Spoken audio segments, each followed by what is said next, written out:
Empathy. Thank you. Thank you.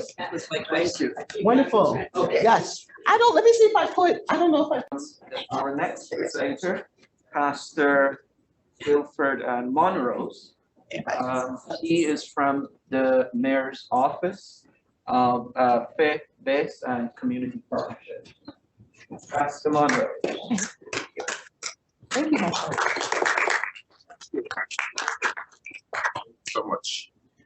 Good morning to all, and good to be in Garden City, Long Island. It is truly a pleasure to be here with my good friend, Reverend Hamlin, who got me to come up from New York City to come to Long Island to see some beautiful folks, right? Yes. I wish I had time to explore the whole campus and just up here so tranquil. You'll be back. Yes, I will be back. And I didn't realize that we had a governor's race until I started to drive on the road coming down. Oh, yeah, there is a governor's race. So, so we're grateful to all of you. I think my assignment is to just talk to you about how the city and my role in the city plays out as a faith leader in politics, but also in city government. And I think that sometimes when we talk about politics and the church can't mix and government, I think there needs to be some understanding that government is with you. I heard someone say that when you are hatched, it's with you when you're matched, and they're with you when you're dispatched. So in your birth, in your death, in all aspects of your life, government is involved, right? And even to the way that you're buried and your water bill and everything that you do, government is involved. And so my role is very specific to really helping the mayor of New York City be reminded of the faith community voice in policies that is created and made. Even though they don't always listen to every single area of need that we have, but I think that it needs to be present in those moments. And so the Office of Faith-Based Community Partnerships create an avenue where the faith community can interact with government agencies.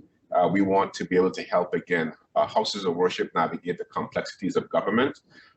As you look in New York City and your church in particular, we have been doing a lot of affordable housing development with your denomination in New York City.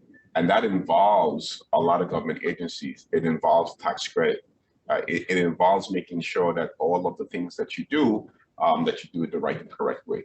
So it's like a one-stop shop for faith leaders to be able, again, to help you navigate how government operates and what it means in the life of your parishioners. And so for us and for me, even in the work that I do and the way that I think as a pastor, is that even through our voting, many individuals always ask about, well, why should we vote? And some people don't want to vote, which is their particular right, but I have a different view. Simply because what we have come to realize, the great theologian John Stott said that Jesus was not involved in politics, but whatever he did had political implications. And so he had to speak to those in power. If you're going to shake system, if you're going to try to make a difference, normally in our society, that not being a dictatorship, the way that you make differences is through laws too as well. And so I think that we can really push government to pass laws that is just, that is morally correct and standing, and to also to set policies that would be able to reflect, our tenets of faith and beliefs. And then we have big issues in our communities. We're talking about things that affects all of us, like gun violence.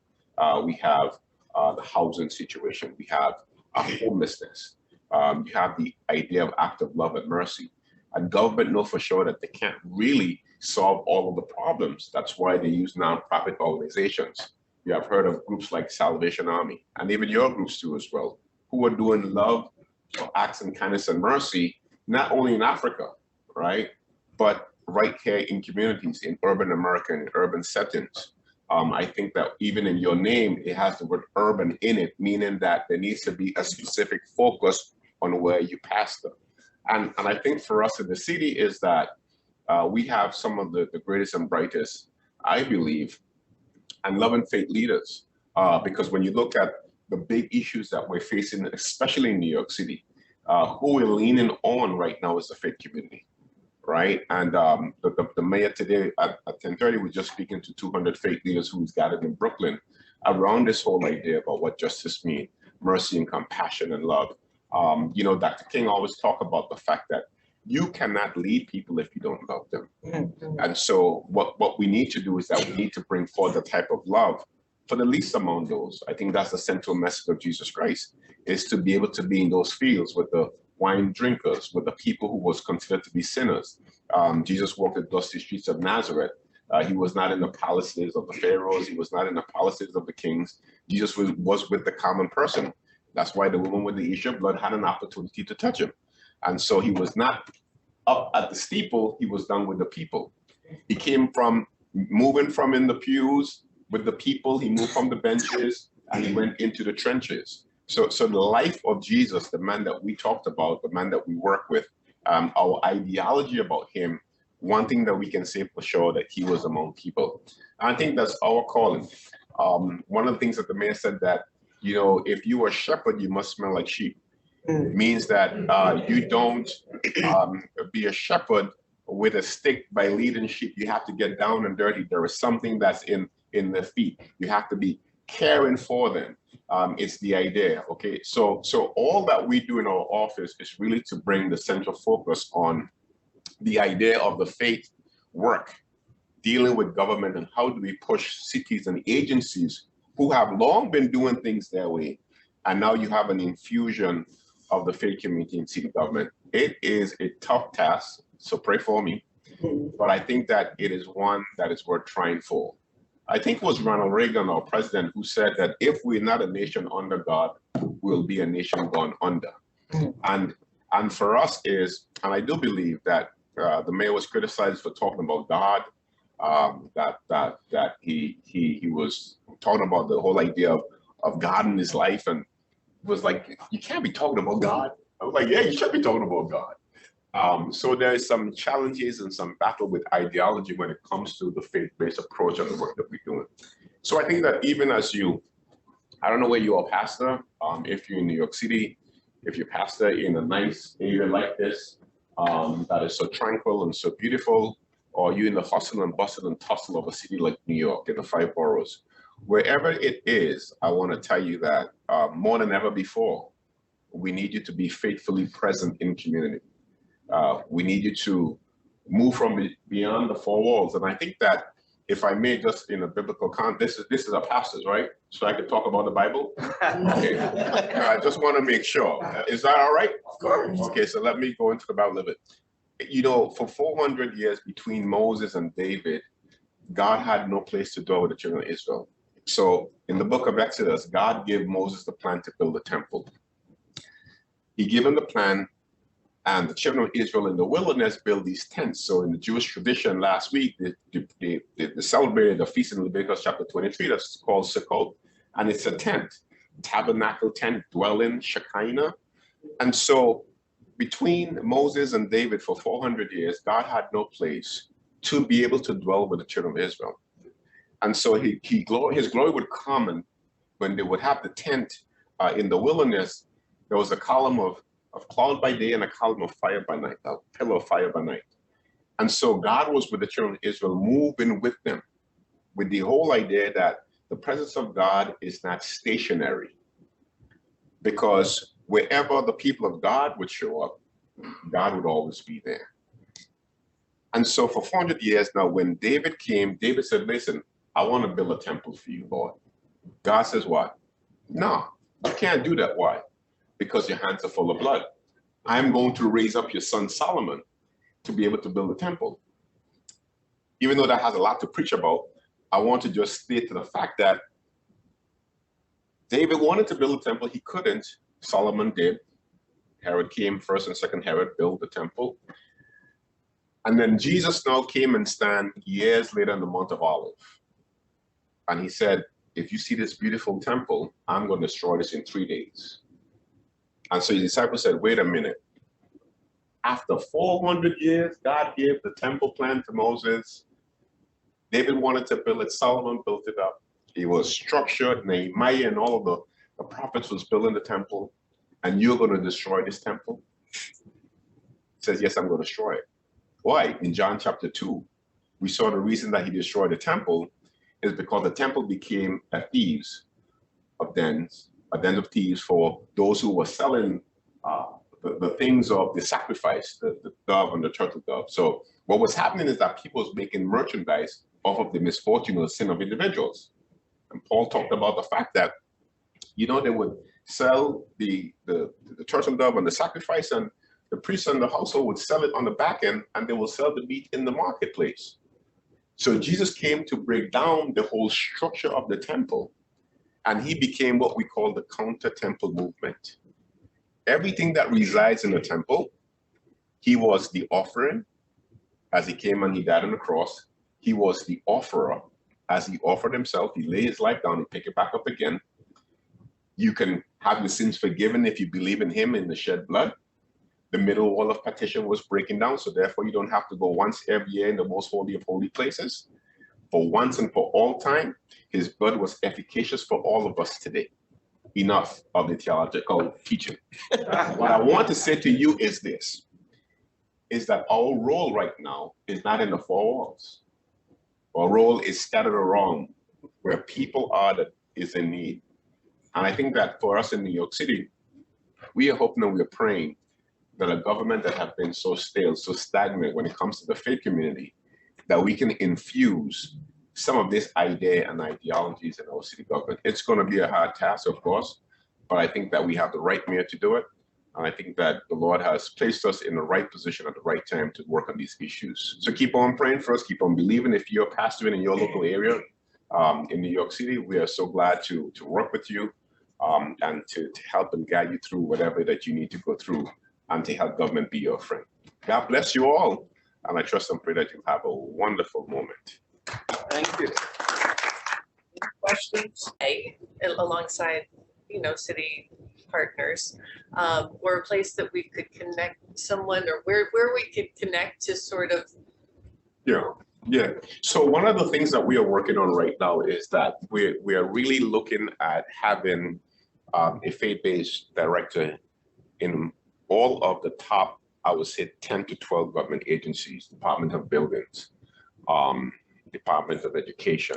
So one of the roles that we are tasked with is to really follow the directive of the mayor to have a contact person for the faith community. And I think for the health and hospitals, we do have an executive director who I think she is a Methodist priest who's in that role. And we can connect you with that individual. And her role, again, is to make sure that the faith voice is being seen in the administration. So yes, in this administration, we will put more chaplains and faith-based individuals in city government than all mayors combined, I think, in New York City. Okay, when the new mayor came into office, there was a much publicized knocking down of some of the homeless areas. And with the intention of, well, we're going to be building homes, okay, for these people.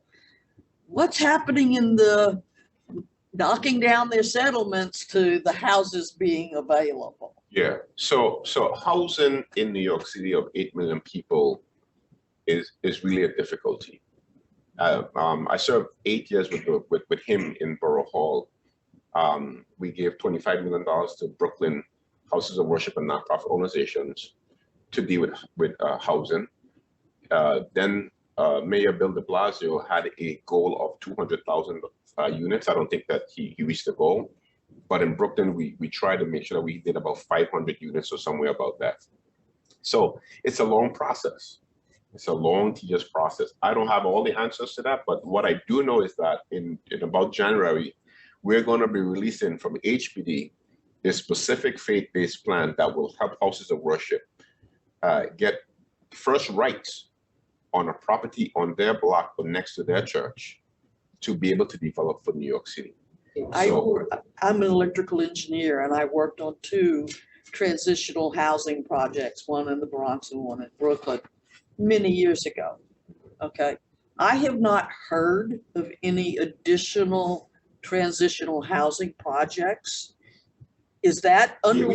We have a lot of, matter of fact, I was on the phone with Habitat for Humanity and they're working on a big project right now in Brooklyn. There's a couple of projects that we have in the pipeline. We have about 30 churches right now, just churches on the whole, who are working on affordable projects in New York City for us at this point in time. So yeah, we're doing the work on that. That would not be publicized, of course. The negative parts will be publicized. That's just the way that the politics work. But if you want to have a true sense of what is happening, I think we can have a dialogue and see where the projects are being done. But we're doing a lot of work around housing, about the unhoused, the migrants who are coming to New York City, the faith communities involved, with them providing a sense of comfort and community. So there's a lot of work that's being done. Well, I think someone. I just wanted to ask, and I don't know if it's an unfair question. It's not an unfair question, but You don't look like that type of person. you don't know me. I like big projects, and I like to look at solutions from 12,000 feet above. And I think that we have a big project now that is come up, and it's the new migrants that are coming into the city. Mhm. I mean, there are thousands of people coming. Is there one person who's getting a brain trust together in a room and figuring out how we're going to do this? The way we did with COVID, the way we did when 2 planes hit the World Trade Center, and I was a part of that. And we said, how are we going to run the rescue effort in Lower Manhattan? And we turned on a dime in 24 hours. Is there one person that the mayor has put into that position? And if so, what's the contact information? Because Yeah. I get calls from lots of the churches in Harlem. How do we help people? This is not about giving people a toothpaste and a toothbrush. Right. It's community, as I said. This is just not about the basic stuff, although they need that. You know, I always say that there are people who should make the sandwiches and there are people that should distribute them. Yeah. And they're not the same people. Right. So is there that Yeah. one person? I'm your person. I have in my office Reverend Cabrera, who is assigned to the migrants issue 100%. Every single day there's 2 calls, one in the morning that briefs the mayor, actually 3 calls. The second call is with all of the agency leaders who are dealing with the situation, and a third call among those who are actually doing the actual work itself. That is being done every single day, Monday to Friday in our administration. So rest assured that we are really working hard. We put out an adopted shelter for houses of worship. You could pass my email out to everyone. Anything that happens in New York City that you want to know exactly what is happening, and you're a faith leader, my role is to make sure that you are briefed and updated. That's why I'm here. Yeah, I don't have cards. We're working for the government. You know, things are slow. But you can. But to make it easier, if you at Pastor Monrose is all my Twitter handle, LinkedIn, Facebook. Don't believe anything that they say on the news about me once I get appointed. Okay, but everything else before that, believe it. But I do want to tell you that I am your particular person. I speak directly to the mayor on issues on any given day that is needed for the faith community. So we are well open, well poised. We want the help from the faith community. We believe that the faith community is the key to helping migrants come in. Thank God it's slowing down a little bit. We just under 20,000. And I just want to say one thing about the migrants. The migrants who are coming into New York City, the reason that it's so difficult for us is because there is not a Venezuelan population in New York City. There's not like a little Venezuela or a little Haiti or a little PR, or you have a whole group from Trinidad or Jamaica who can absorb people. You can go by your auntie, your cousin, your family, your friend. The Ukrainians are coming in and you're not hearing well where they are. They are in particular neighborhoods where people are taking them in. So Venezuela, and the reason that this issue is so specific and what Governor Abbott is doing is because there is not a Venezuelan population in DC and in New York City. That's why it's this difficult for us. All right? Thank you. No, thank you all. I really appreciate all of